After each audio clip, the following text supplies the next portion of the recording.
কিছু হয়েছে? আমি কিছু বুঝতে পারছি না, তুই তাড়াতাড়ি ডাক্তার ডেকে নিয়ে আয়। ঠিক আছে, আমি এখন যাচ্ছি, তুমি ওর খেয়াল রাখো।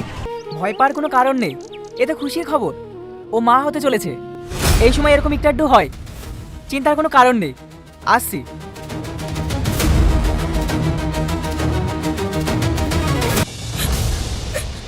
আমার জন্য আপনাদের সবাইকে গ্রামের মানুষের কাছে অপমানিত হতে হলো। সবই যখন বুঝতে পারছো, তাহলে কেন আছো এই বাড়িতে? বেরিয়ে যাও এই বাড়ি থেকে। আমাকে আজকে রাতটুকু সময় দিন, আমি সকালের মধ্যে সব সমস্যার সমাধান করে দেব। মা চলো, আমাকে চাটি খেতে দিবা, আমি ভাড়া যাবো।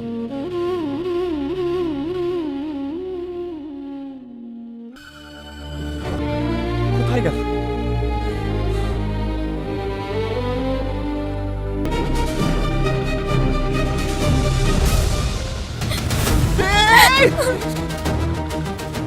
আমাকে ছেড়ে দিন, পাগল হয়ে গেছো? কোথায় যাচ্ছিলে? আমাকে ছেড়ে। তোমার যদি মরার অত ইচ্ছা থাকে তাহলে বাড়ি থেকে পালিয়েছিলে কেন? ওখানে মরতে পারতে। ওটাই আমার ভুল ছিল। এখন আমি কি করব? আজ আপনার বাড়িতে আশ্রয় নিয়েছি বলে সমাজের লোক আপনাকে খারাপ করছে। যাকে ভালোবেসে বাড়ি ছাড়লাম সে আমাকে ইগনোর করছে। আর আপনার কাছে যে ফিরে যাব সে মুখটুকু আমার নাই। এখন আপনিই বলেন, আমার কি মরা ছাড়া আর কোনো উপায় আছে? দেখো, মরে গিয়ে সবকিছু সমাধান হয় না, তোমাকে বাঁচতে হবে। নিজের জন্য না হলে তোমার এই সন্তানের জন্য তোমাকে বাঁচতে হবে। আরে হ্যাঁ, তুমি আমার বাড়িতে থাকবা যতদিন না তোমার বয়ফ্রেন্ড বাড়ি আসে। সমাজের লোকে কি বললো না বললো সেটা তোমাকে দেখতে হবে না, সেটা আমি দেখে নেবো। চলো বাড়ি চলো। বাড়িতে কেউ আছেন? কি ব্যাপার স্যার আপনারা? না, ছেলেকে ডাকুন তাহলেই বুঝতে পারবেন। টনি বাবু একটু বাইরে আয় তো।